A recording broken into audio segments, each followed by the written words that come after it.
No Jumper, coolest podcast in the world, man. And we're with Tariq. At this point, like, what's your title, man? Like, what do we call you? Historian? Man, historian, activist, filmmaker, racial strategist. I have so many things. Anti-racism strategist, because my main objective is to counter racism. So I have so many different titles.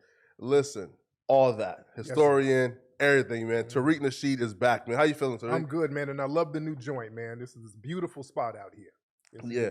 No, I feel like the table takes away, like the barrier, right? Where, it's more close up and personal. Yeah, it's like we're at a prison lunch counter or something. We just all gathered around and, this is more, late night talk show. So this is a vibe. This is a nice vibe. Yo, and people get used to seeing Tariq, you feel me? Because my plan is to at least have him here at least once a month, I'm trying to call it like the state of the culture. Yes. Right, where like once a month Tariq comes and kind of gives some FBA straightening. Yes, indeed. Because we need it out here big time. We need it. Listen, okay, so let's get to it, man. Let's speak on it, man. So pretty much, incident happened last month, and we posted up a video of this brother, American Cholo, saying a particular word, coon, et cetera, et cetera. Right. Now, he said it was out of context, et cetera, et cetera. So then, they pulled up, and he kind of gave more background. And he actually told us that video was actually a response to something Tariq said to him. And you said something like Mexican or something, right?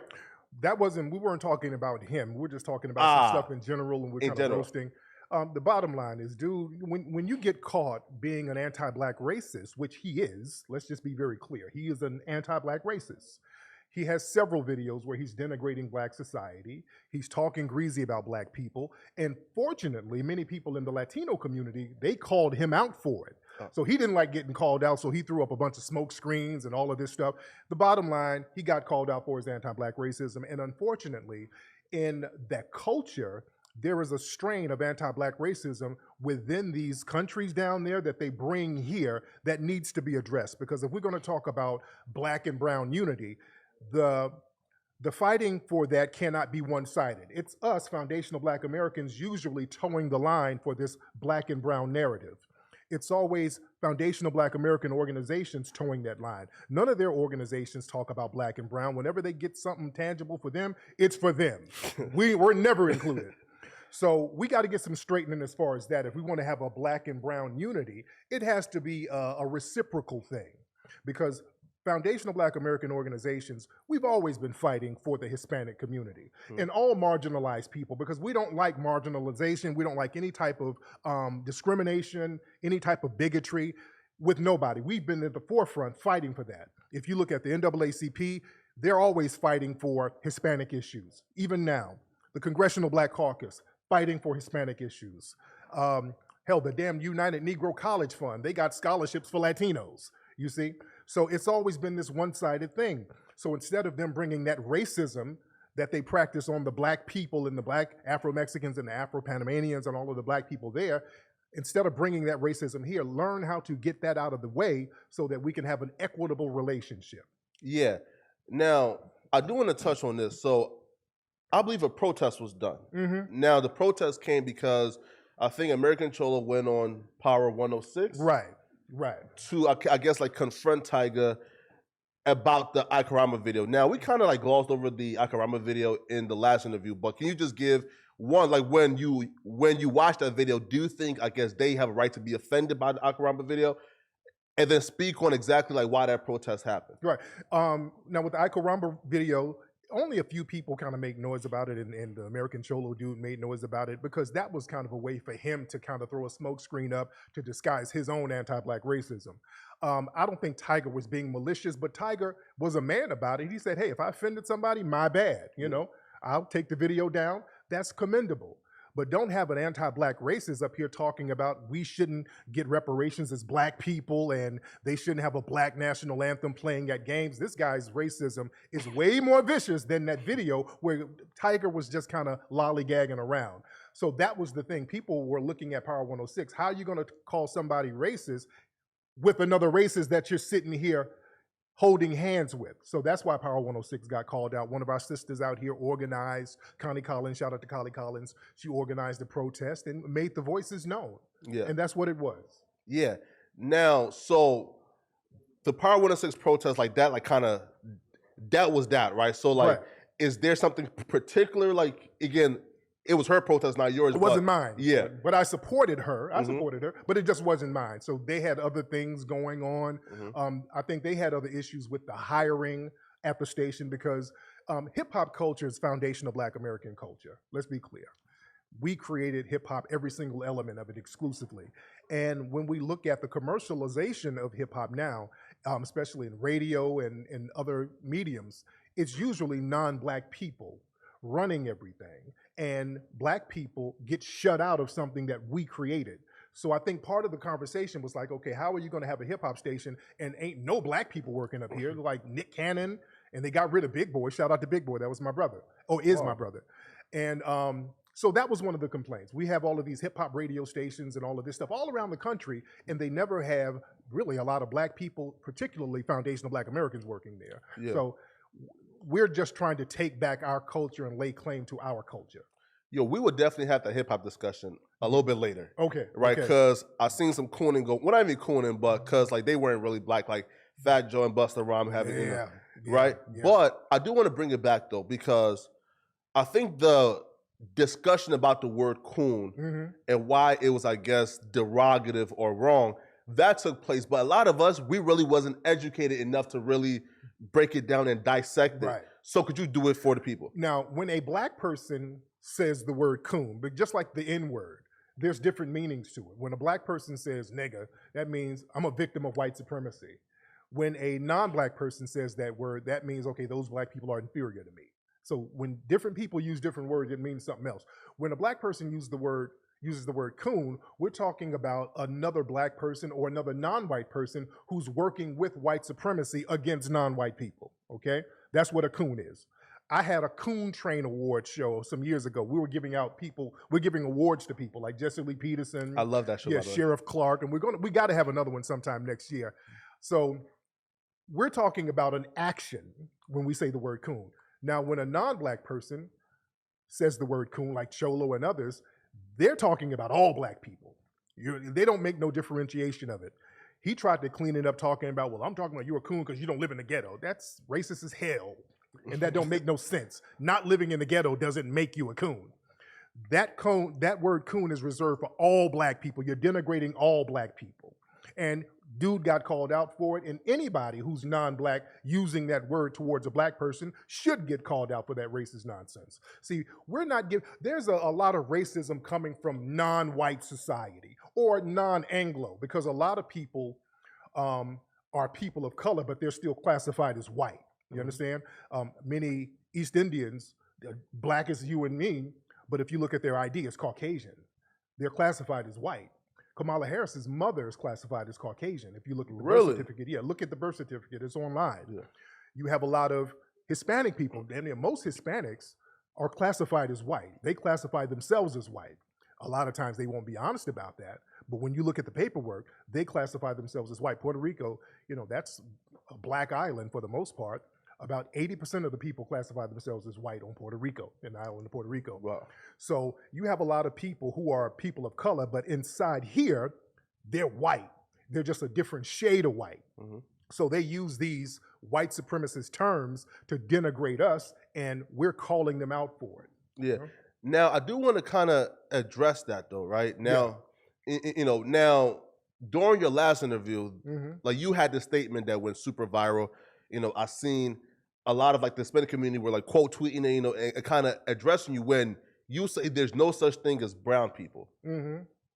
What do you mean by that? Because they don't classify themselves as brown. Gotcha. What's a brown person? We're the only people running around talking about Black and brown for real, especially in a political sense. Again, when you look at their ID, they classify themselves as white. Let me tell you something.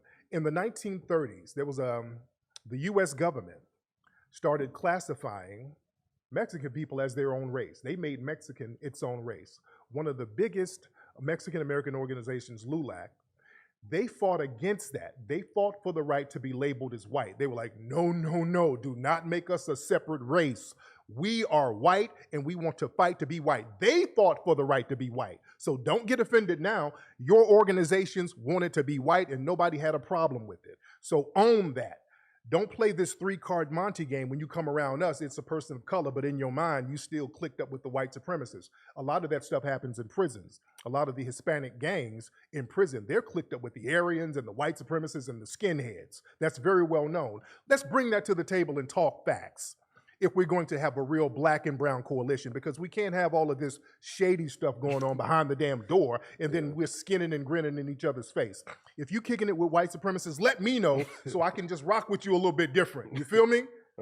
No, so even from like that interview too, right? So after the whole American Cholo thing took place, I believe like a week later, I think it's either American Cholo or a few other like Hispanic folks like started to like recirculate some clips of Tariq from Clubhouse, right? Where from Twitter Space. Oh, Twitter Space, where you were going back and forth with a Hispanic person, and the person wasn't Hispanic. I know the clip you're talking about. That person wasn't Hispanic. Gotcha. It was some East African dude who called up trying to troll, and I trolled him back.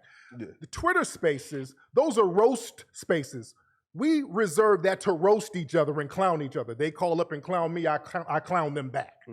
That's different from somebody sitting up here with a serious straight face talking about we gonna protest black people getting reparations. That's something else. Me ranking on somebody and they're ranking on me, that's just us joshing each other, which is nothing, that's fine. We do that to each other. In the realm of comedy and roasting, everything is fair. Just like George Lopez, he goes on tour with black people and he does black jokes and some people get like, oh, what was that? But we charge it to the game because that's comedy, these are jokes. When you're doing that, Carlos Mencia, remember he had a show where he was kind of going in on black folks and people like, but hey, it's comedy. You can get away with that. So on the Twitter Spaces, we're just roasting each other. That's totally different. When we're having a serious conversation about different groups getting certain beneficial things and tangible things, that's something I don't really joke around with. That's a whole different conversation. I've never said anything to harm Hispanic people or to take away from anything that they're getting at all, like Cholo did. Cholo is trying to get resources away from us. That's something totally different. He's trying to get hate crimes against black folks and stuff like that. We don't do that type of stuff. So they're trying to make a false equivalency and smokescreen to throw up to cover the fact that they have been practicing this vile anti-black racism, and they have fortunately got called out for it. Now, I think I saw the clip you're referring to regarding reparations. So they had two arguments, and the first argument was other people deserve it first. I think they named like Native Americans and Hispanics. The hell? Yeah. Now, and then second, like when we say, like when FBA say, yo, that ain't your business, they say, I'm a taxpayer, it is my business. So what's your response to both of those comments? Well, number one, the Native Americans did get reparations, and they do get reparations. They get all types of money now, so they've already been paid. Also, in some of those treaties, like the Treaty of 1866, some of those Native American tribes owe us reparations. This is in the treaties because we were enslaved by many of those tribes. Some of those tribes were working with the Confederacy, enslaving us. So Native Americans, anytime somebody says a Native American needs to get reparations, no. Native Americans, they haven't paid their bill to us. Some of the red ones, because also, let's be clear, many of the Aboriginal people here were black people. All of us did not come directly from Africa. Only a small percentage of black people actually came from Africa here to North America. Many of the black people who were brought from Africa mostly went to the Caribbean, South America, Central America. Only about 3 to 6% came here. There were already black Aboriginal people here in the Americas who mixed in with the African people and got reclassified as Negro, and those became the foundation of black Americans. So we built the country from scratch.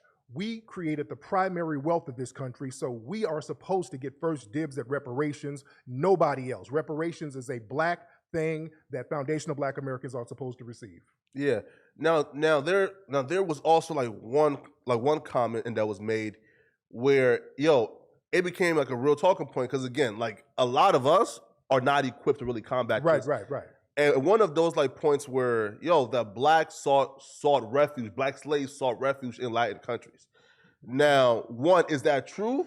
Very Few did that. Very few. Not too many black people went into those Latin countries because how are you going to get there? You know, you got to get on a boat and you run. No, most black people who were escaping from the plantations, many of them went into the swamps of America. I'm doing a movie about that now called American Maroon.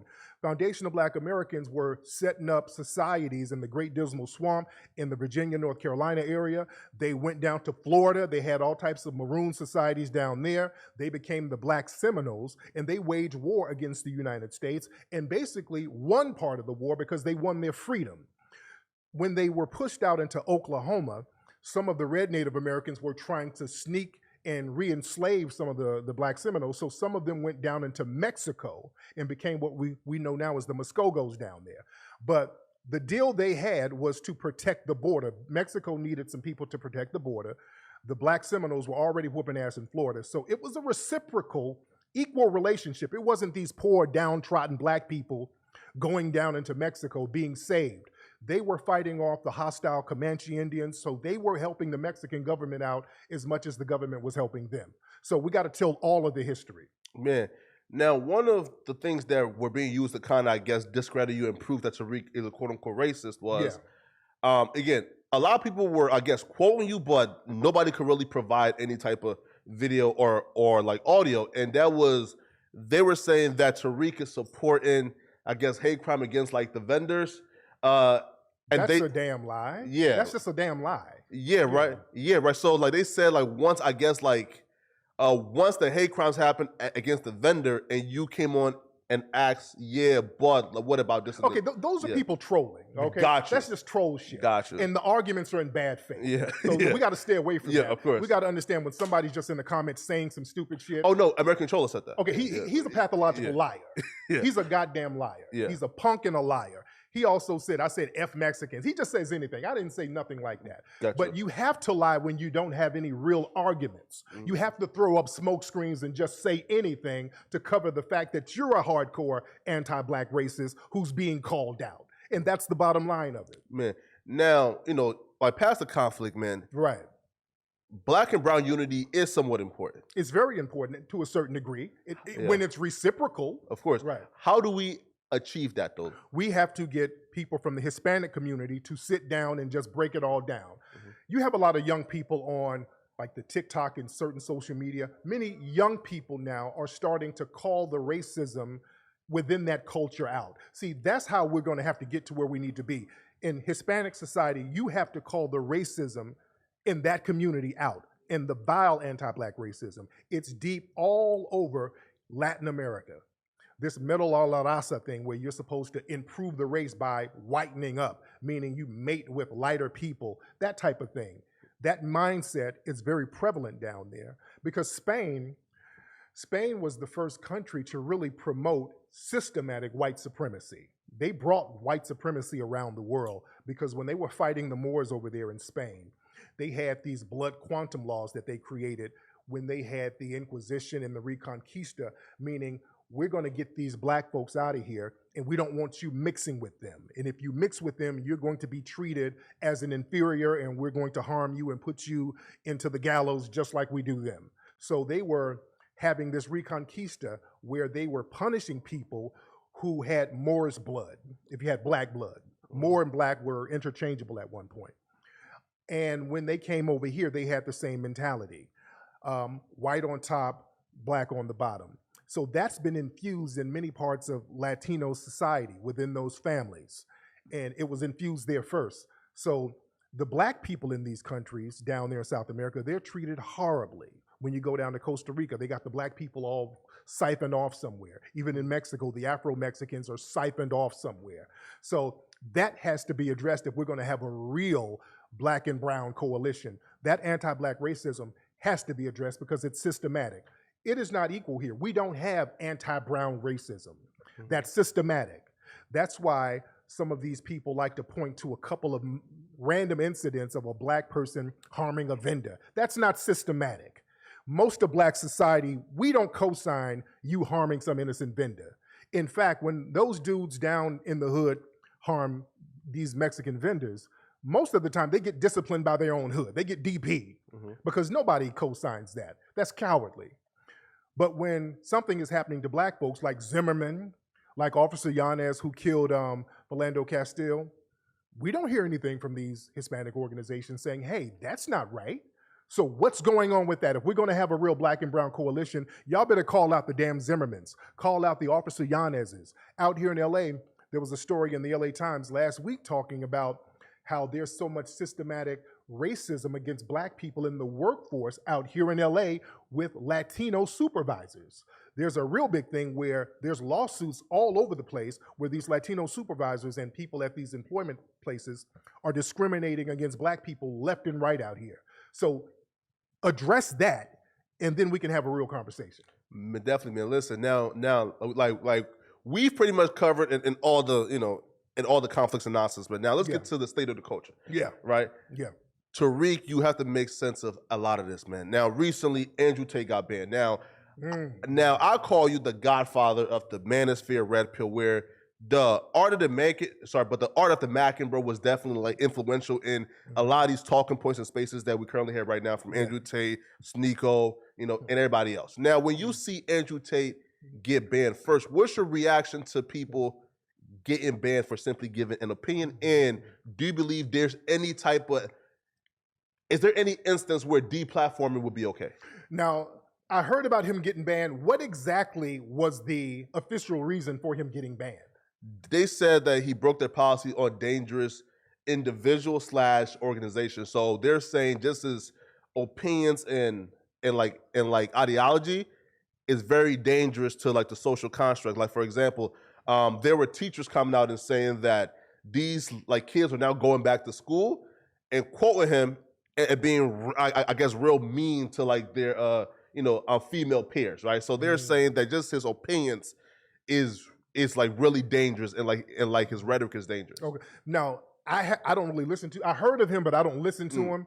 Now, I'm not big on deplatforming people like that because I'm a big First Amendment person. If I think we should all give our opinions.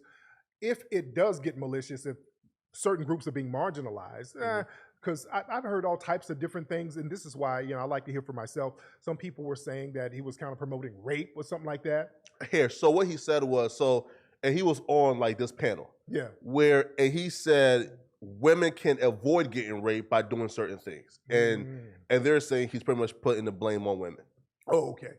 Yeah, when you start getting into that, in the Me Too era, you know what I'm saying? So yeah, they're on a wave right now, that whole Me Too crowd. So you got to be very careful about saying stuff like that. But again, I'm not a big person on them deplatforming people. I think people should speak their opinion unless they're just being malicious and targeting specific people on some BS. But, I'm a First Amendment person, man. What groups would you say is okay to deplatform? Now, there's like the right wingers, right? There's there's like Ben Shapiro, but then it gets deeper though. There's right wingers, and then there's just outright KKK members. Yeah. So would you be in favor of deplatforming the right wingers, or would they have to step over the line to go into some other? Well, the thing is, man, some of those people, when you see that they're getting into a lot of this dangerous alt-right type of rhetoric, and they're using these code words, now that's something that you might have to kind of pull back on and push the button on them. Because they let these white supremacists get on Twitter, they let them get on YouTube and use all of these code words and set up all of these rallies. And then when somebody gets killed, they're like, oh my God, we didn't know. Yeah, we've been warning you about these guys. Because my thing is, us black content creators, they're always dinging our pages. The minute we call out white supremacy, all of a sudden the page is not monetized. They took the video down. They had they got an age restriction on it. So anytime we do something, we get hit. I just got visited by the FBI. Really? Yeah, last week, I think. Why? Last week, yeah. They started asking me questions about a person who shot up a subway in New York. The person followed me on Twitter. So they're asking me, did I know the guy? Did he email me? So they're asking me little silly stuff like that. So the minute a black person does something, they're hitting up everybody's house. I seen that, yeah. You dig? Yeah. So yeah, they don't do that to these white supremacists. The only time they start getting into their business is when they done shot up 20 damn people. You know what I'm saying? Of course. So yeah, what's good for the goose is good for the gander. No, and you even spoke on that, because I think you did like a live stream, I believe, a few days ago. Yeah. On how the Twitter misinformation, like check down, can affect black folks. Like, yeah. So can you just speak on that? Oh yeah. Twitter now, they have something where they're going to crack down on voter misinformation because they see that voter turnout with black people is real low now because we're not getting anything. We're looking at the politicians and we're like, hey, man, if you don't give us some tangibles in the form of reparations, preferably, we're just not going to vote for you. We're not doing this symbolic stuff. We're not going to be on some, oh, y'all got a black Supreme Court judge. That's symbolic. We ain't doing that. Not enough.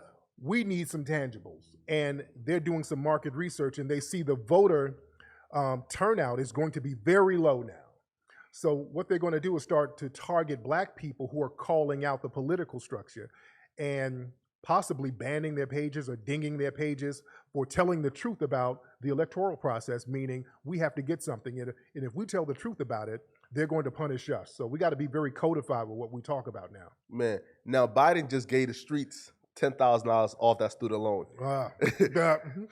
Is that enough to win back the... No, because that's another lift-all program. And they do this little Jedi mind trick. They'll say, hey, look, guys, we're going to do something for black people. We just forgave student debt, and many of you black folks have student debt, so you can't say we didn't do anything for black people. No, you did that for everybody. Yeah. The race gap and the racial wealth gap is still here. Blacks on the bottom, other groups on top. That's what the problem is. So what they like to do is lift everybody up, so the gap is still there. We're up, but the gap is still there. So lifting everybody up don't change the wealth gap. We have to be compensated specifically as foundational black Americans because we were specifically targeted for demonetization. You understand? Yeah. So they have to chip us off very specifically. Yo, speaking of, like the Twitter thing, did you see like the recent YouTube video by this creator called Corey Kenshin? So pretty much he did like a video saying YouTube is racist.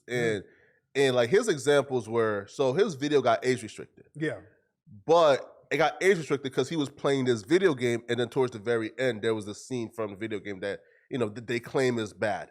So other white creators who were as big as him, because like Corey got like 14 million right subscribers. So the other white creators, and he's, and he told his like YouTube rep, no, like this creator here, like McGuire, he also got the same scene, and his wasn't age restricted. So then what like YouTube did was, after he sent the white boys clip and they took away his age restriction. So the Corey said, nah, this not enough. Like, why do his video have to validate me? Right.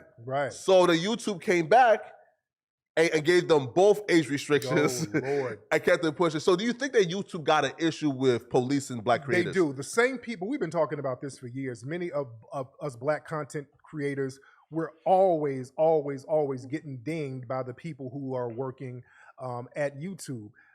They'll say that our pages are getting dinged for using too much profanity, and we know we didn't use any profanity. They just do some I'm white and I say so type of stuff.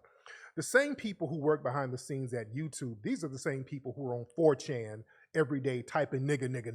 You understand? Yeah. It's the same people. They hit us up. If we say something wrong about somebody, especially if they're white, they'll ding your page. When I go in on white supremacy, they'll hit me with an age restriction. YouTube has so many videos about me from these white supremacists with so much misinformation, it's ridiculous. These guys got videos falsely accusing me of being a murderer, drug dealing pimp with a bunch of kung fu hoes.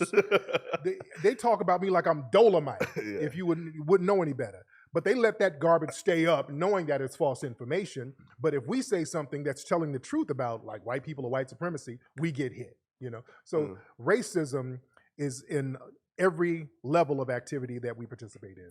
Yo, speaking of racism, now, this why I definitely want to connect you with this guy called Gideon. Now, Gideon, he's also like a YouTuber. He's a streamer. Okay. So as of lately, there's been this new red pill awakening among kind of like the gamers and the streamers with like a bunch of influence, right? So now they're doing like more so a quote unquote based woke, red pill panels. And they're inviting on like the other side to, to a kind of counter, a quote unquote debate with. But and they probably get into some trolling though. Do they get into some trolling? Nah, right. But like, here's the difference though, right? Is they're not equipped yet with like the knowledge. Right. Like, for example, there was this guy who was on called Nick Fuentes. Now, Nick Fuentes? Yes, him. Nick. All right. Now listen, right, but like here's the dangers of it, right? Because Gideon, he's 21 years old. Yeah. And he's a gamer. I think Sneeko too is 21, 22 years old. So they are not really equipped with the knowledge to really like go back and forth with a guy like Nick Fuentes. Here's the thing. Nick Fuentes, he's a suspected white supremacist. Nick has been trying to get me on his platform for the longest. I won't go because what happens is when you start debunking them, he immediately starts trolling, and that's his way out. You know what I'm saying? So he doesn't argue in good faith. That's what a lot of these suspected white supremacists do. When you're trying to have a serious discussion about racism, they immediately get into trolling, and that's their escape hatch. So it's a waste of time. Their job is to start wasting your time. So yeah, that's not a good example. Yeah, right. So that's why I definitely want you to, to like kind of like be a part of that community, right? Right. Of the young streamers, listen, like, because these guys, like, they all got like 4 or 5 million subs up. Oh yeah, my kids watch these black dudes. On there. Yeah, they love that stuff. It's funny, of course, man. Now, Nick Fuentes also says some wild stuff and on there, right? And he said that the bell curve proves that black folks are dumber than any other race. Right. And can you just like respond back to that? Wait, the bell curve has been debunked so many times. I had a debate where I smoked Jared Taylor and basically ran him off social media, debunking that nonsense, that black IQ is lower stuff. That's that eugenics, neo-Nazi talk. And as I said to him, I said, the black people's IQs were so low, why would there be such a need for systematic deprivation? If we are so dumb, why do y'all have a system where you have to take from dumb people?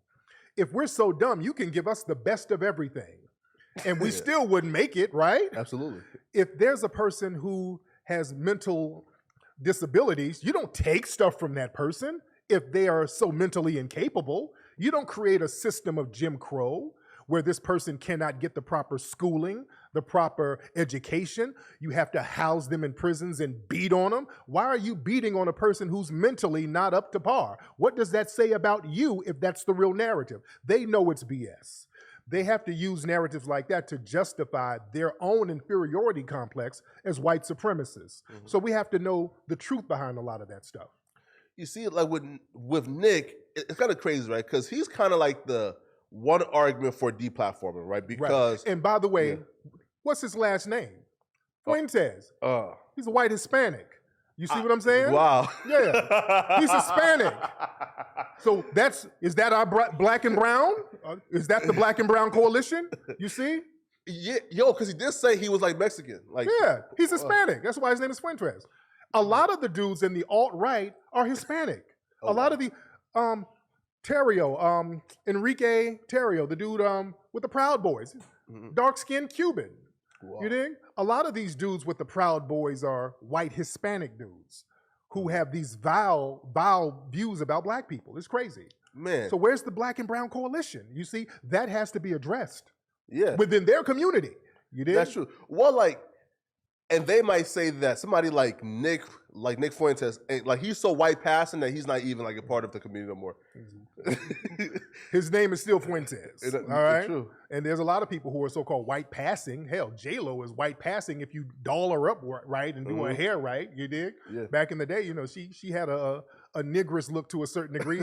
Now that's gone. Now that's gone. Notice that starts, disappearing. The rapper Pitbull, if you look at old pictures of him, he looked like a light-skinned DeBarge member. He had the braids and everything. Now you look at him, he's looks gone. Yeah, he's like a regular white man now. Yeah. Nah, man. But like with like Nick, right?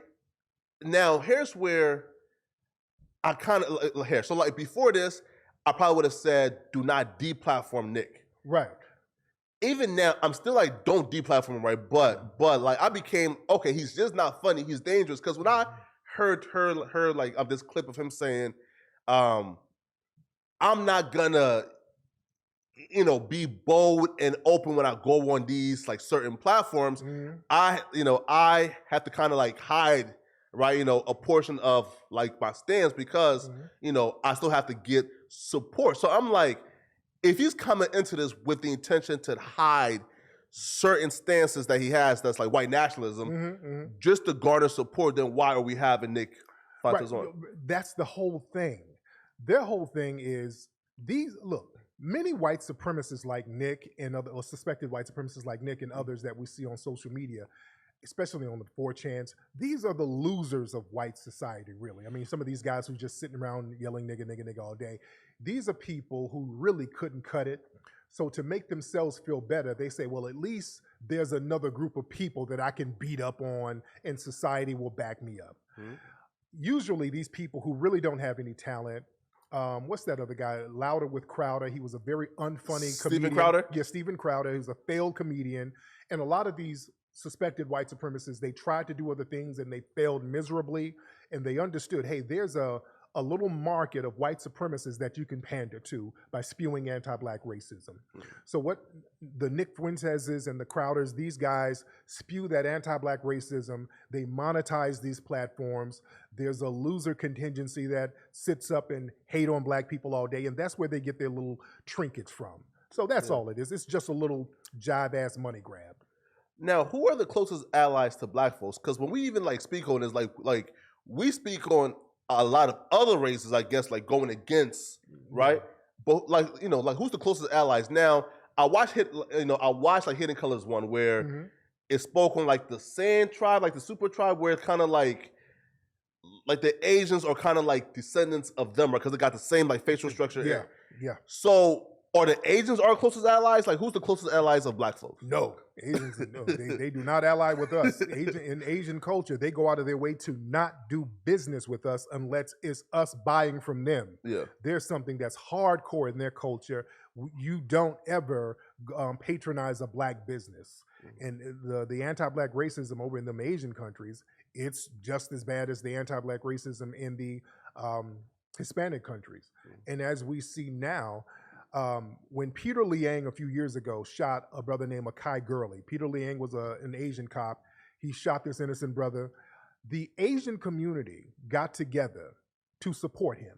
Wow. All of these Asian organizations had marches. Don't send him to jail for shooting that black person. That showed you the allyship that they have with us. There is no allyship. And the thing is, it was foundational black Americans who were the main ones supporting Asians over here.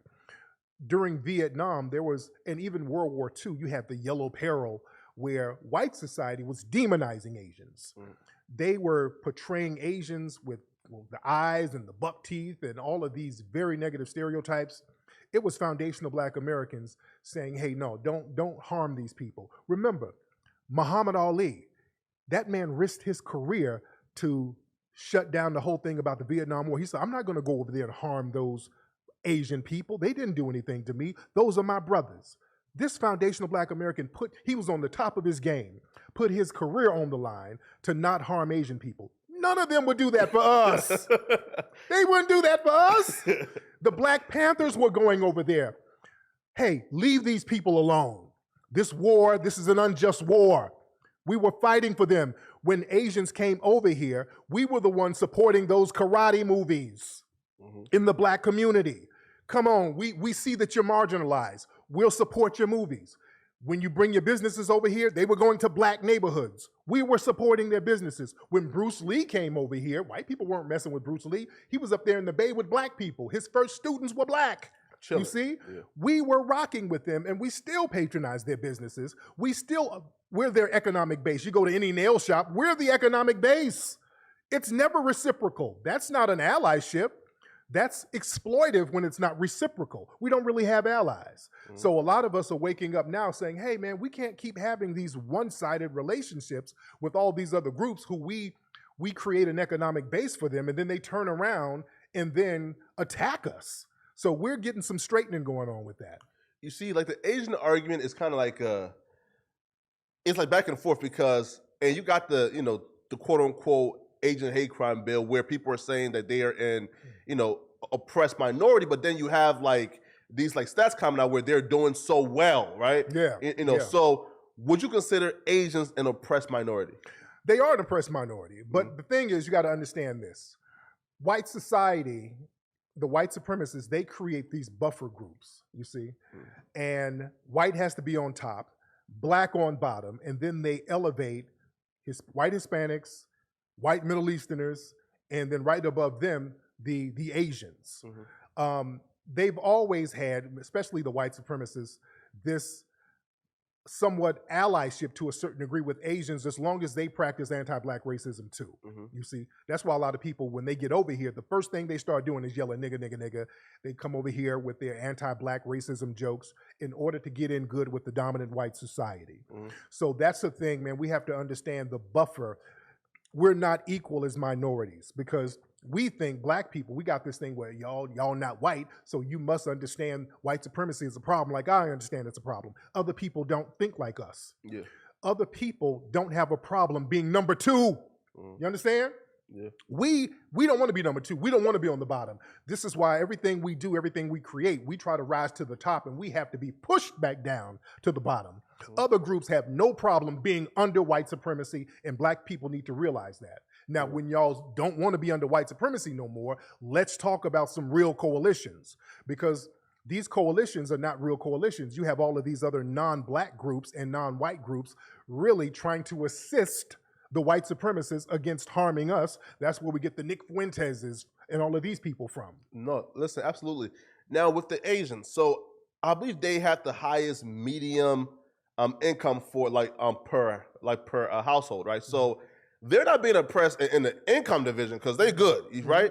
So what would you say are certain aspects that Asians might be, I guess like... Well, the thing is, see, they're allowed. See, we got to understand this. When we start talking about certain groups who are doing well financially, you are allowed to do good financially to a certain degree. I hate when people try to compare these other groups and create the model minority myth. Asians and their businesses are not targeted like black businesses. Of course not. Black businesses are targeted. Whenever we do good, all of a sudden we get the health department, all of a sudden some shooter shows up and kills the owner.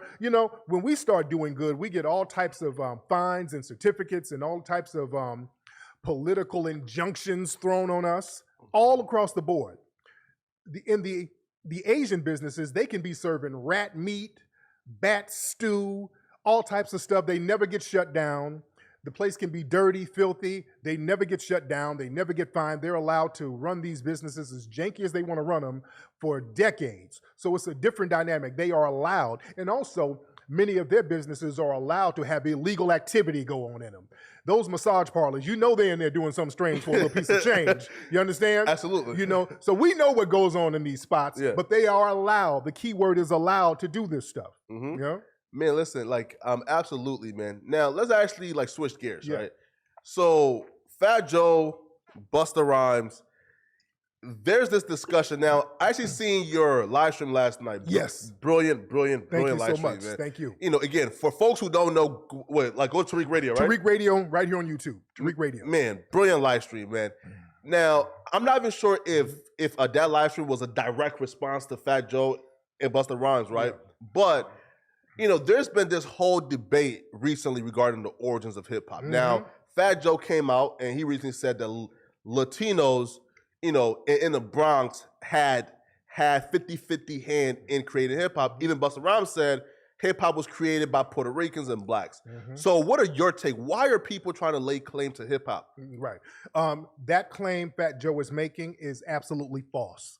Blacks and Latinos did not create 50-50 hip hop. It wasn't equal at all.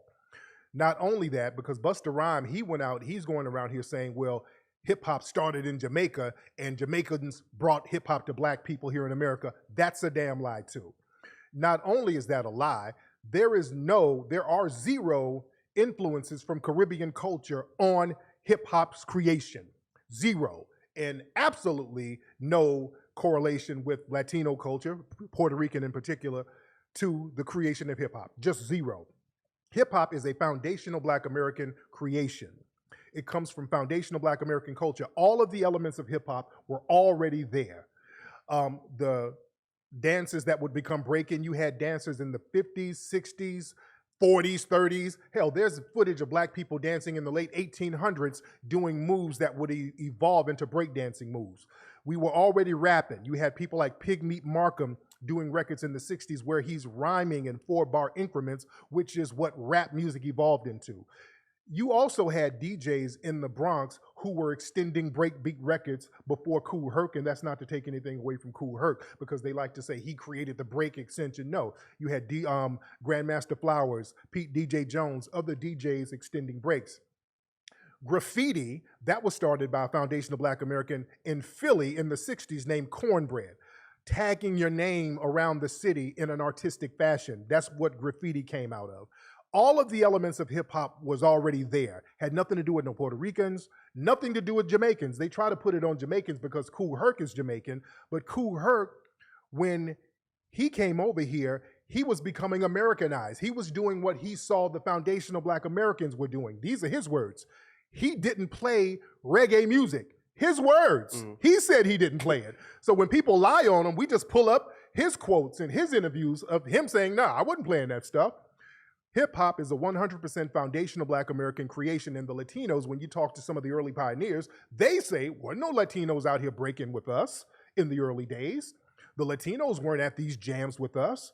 Pointing to some random Latino who wandered into a party somewhere, you're not going to make him a co-creator. You understand what I'm saying? Well, there was this guy, and now here's their biggest argument. DJ Charlie Huss, I think. Charlie Chase. DJ Charlie Chase, I think he was with the Cold Crush. He was just one Puerto Rican dude. He wasn't an innovator or creator. He was just one Puerto Rican dude who was doing what the Black people were doing. That is not an innovator 50-50. See, they make these real weird false equivalencies. Again, there were only a couple of Puerto Ricans around the Black people in the Bronx during the formation of hip hop, because most of the Puerto Ricans in the Bronx, according to many of the brothers and sisters who were there, they were racist against Black people doing it. They were like, that's nigga music, that's jungle music, what are you doing? That's that Moreno stuff you're spinning on your head, that's nigga shit. They were hating on it. I'm not giving nobody some credit for something that they were hating on. No, they are not the creators of hip hop, and that has to be straightened out. If we talk about the origins of hip hop, we got to start looking into the Carolinas. That's the real untold origin of hip hop. If you look at many of the legends, a lot of them, the influencers and the early participants, they have roots in the Carolinas. Let's go to James Brown, because everybody says that it was James Brown's breaks that was really the foundation of hip hop. He's from South Carolina. Pig Meat Markham, who made a couple of records in the 60s that would evolve into what we know as rap, he's from North Carolina. Disco King Mario, who's an unsung hero of hip hop, an early originator nobody ever talks about. He was from North Carolina.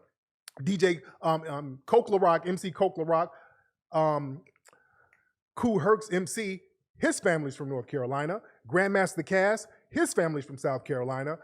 Melly Mel, his family's from North and South Carolina. You had one of the first female MCs, Shy Rock, who was in the Bronx. She was born in North Carolina. You had the group The Sequence, which was the first successful female rap group with Angie B. They're from South Carolina. So we have to look into the real history and tell the real story. That's why I'm doing a documentary about that now. Woo! Yes, we're going to get all of this bullshit straight. Because you know what, the thing is, next year, and I talked about this last night, next year is the anniversary, the 50-year anniversary of hip hop.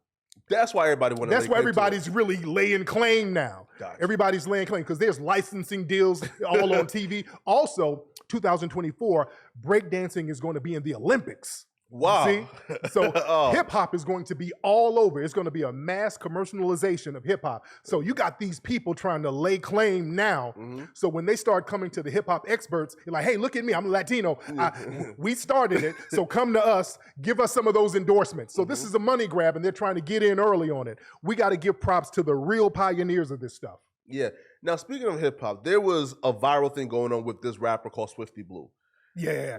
Now, his comments, now when he went ahead and stated that he wouldn't sign to no blacks, and if his brothers don't want no black business, there won't be no black business, right? So here was my take, and people called me a coon and uneducated, right?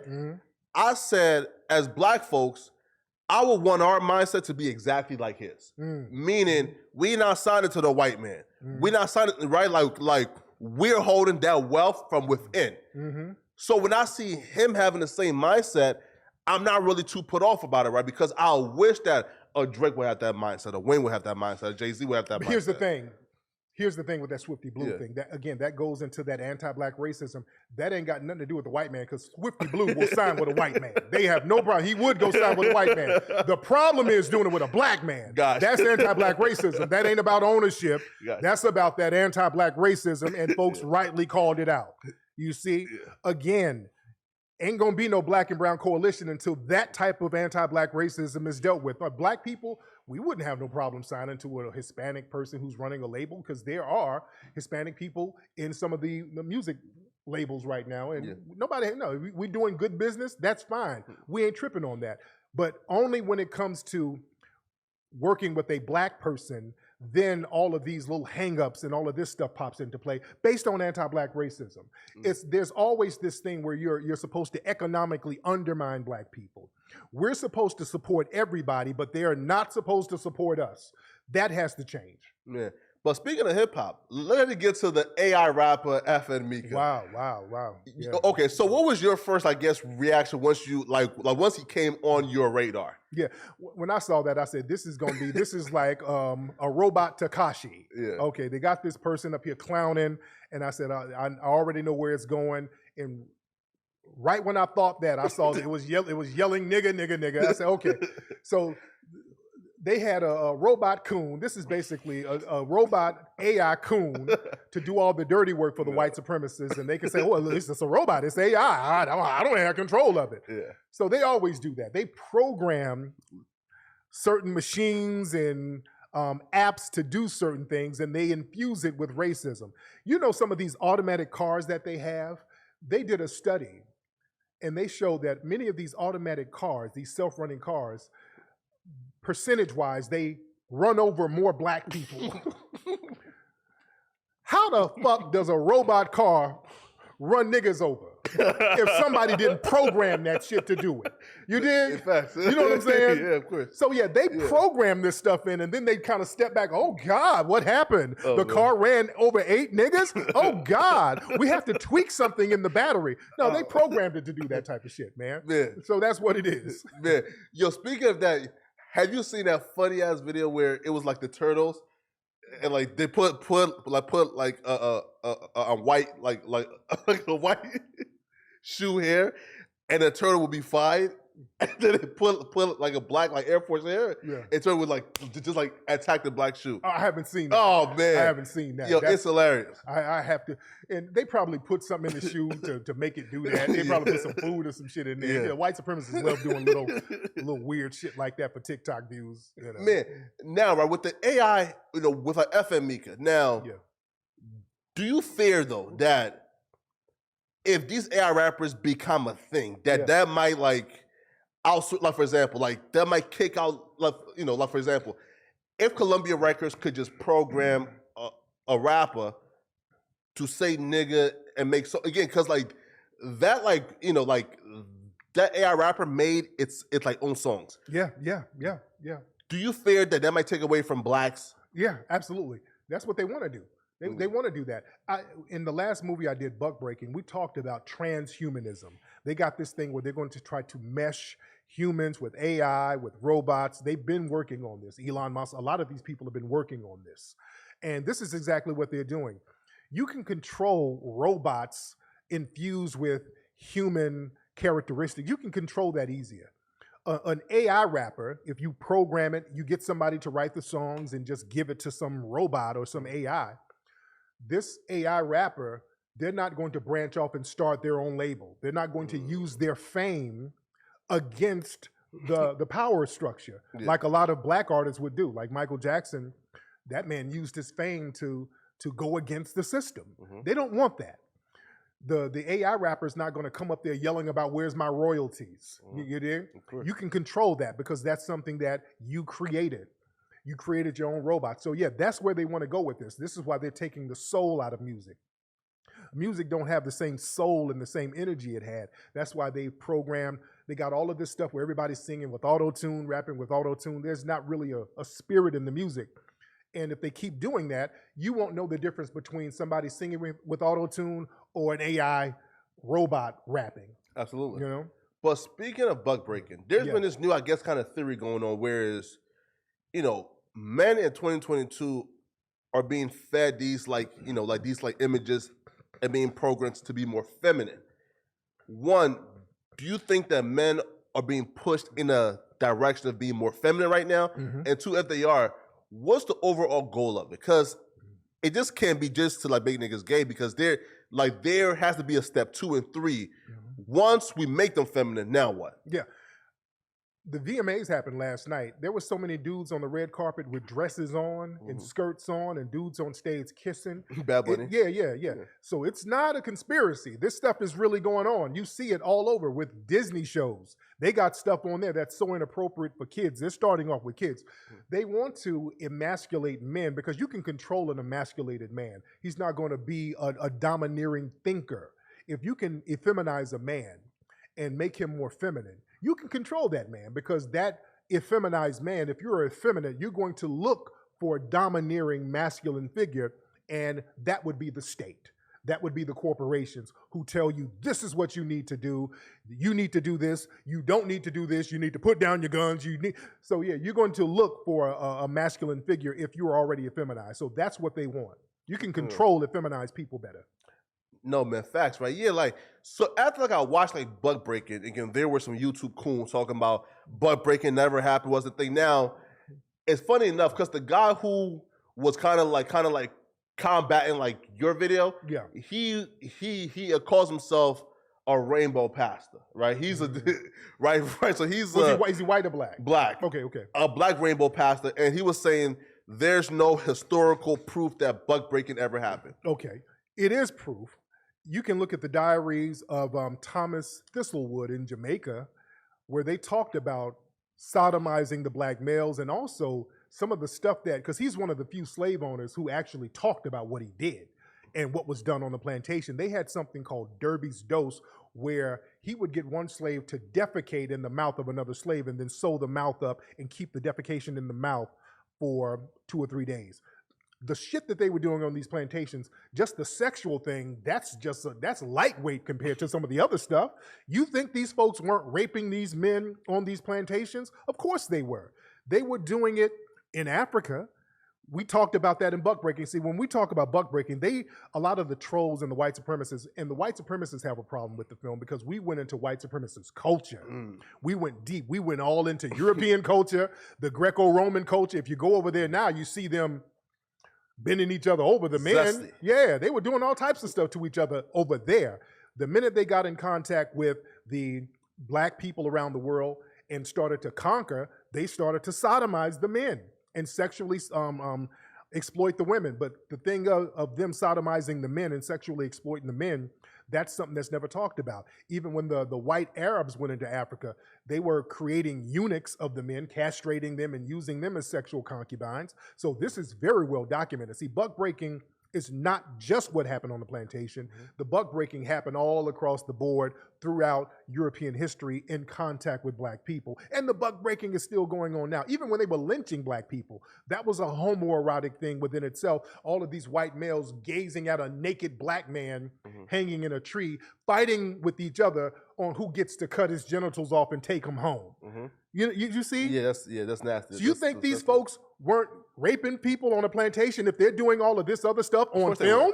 Of course they were. Yeah, man. You see, listen, so even after I seen like that Rainbow Pastor video, I commented, you should be ashamed of yourself. Yeah. And I got blocked right away, man. Right? So now is he LGBT probably? Rainbow Pastor, if he's now he claims he's not LGBTQ, but his entire platform and like life's work was like making sure LGBTQ people are comfortable in like Christianity. He must be LGBT. Yeah. And there's a lot of black folks who don't want to come to terms with the fact that, hey, these white people, they've sexually dominated you and they've effeminized you. You know, and that movie probably touched the nerve with them, so they come up with all of these crazy smoke screens. But yeah, we have to come to terms with the fact that, hey man, systematic white supremacy, and our good sister, Dr. Frances Cress Welsing, talked about this in her book. She said white supremacy, because it's such a dominating force and it controls so many aspects of your life, and it attacks the black male so much, and it attacks the black male based on sexuality, it is designed to effeminize you. That sister said in the 70s, pretty soon we're going to see a bunch of black men we see some black men sagging. The sagging pants are going to come off, and we're going to see black men in dresses. Look at what we're looking at on these award shows. Man. Every other day on television, we're seeing a black man sashaying around in a dress. They got shows like P-Valley, all of these shows where black men run around in dresses, having sex with each other. That sister was 100% on point with what she was talking about. Man, yo, how do you find time? Yo, one, how do you find time to do so much research and just know so much about everything? But just reading, man, and I look at the world as a universe, man. The universe is a school. That's why they call it a university. Yeah. You have to study everybody, and you have to look at patterns, man. And I want to study and know everything that's going on. Yeah. You know? Man, listen, your Macking days, you probably took down the baddest, man. Yes, indeed. I was the Mac with the cheese back in the damn day. Yo, now speaking of women, man, so you actually reacted to this video of this, I guess, female therapist on TikTok. Oh, yeah. Comment black man. Well, one, can you just explain more about that? So what did she say? Yeah, there was a female therapist who looked like she was having some kind of breakdown on her own. She was talking about how black men, y'all niggas need to go to therapy with your sad ass, and y'all stop being afraid to express yourself. Yeah. So she was really going in on black men, and a lot of people, the video went viral, so people contacting her job, you dig? And she ended up getting fired. Yeah. And she got on social media, y'all niggas got me fired. Fuck all y'all niggas, you sad nigga. I'm trying to help y'all bitch ass niggas. So she really has a bug in her ass about black men. And a person like that, you should be fired. Mm-hmm. Nobody should go to a person like this who's a licensed therapist, mm-hmm. who's talking crazy like that. Mm-hmm. So she probably got real comfortable around those white people and probably heard some nigga jokes and started cacan and kikiing, mm-hmm. and thought she was safe. So she thought she could get online and denigrate black men, and people push back. And it was black women pushing back too, mm-hmm. which I respect, because there's a lot of sisters, they have fathers, they have brothers, they have sons, and they don't want no psycho like that potentially being the therapist of their son. So yeah, we got to do some straightening when we have psycho people like that running around here. Now, I was on a panel with this lady called Carrie.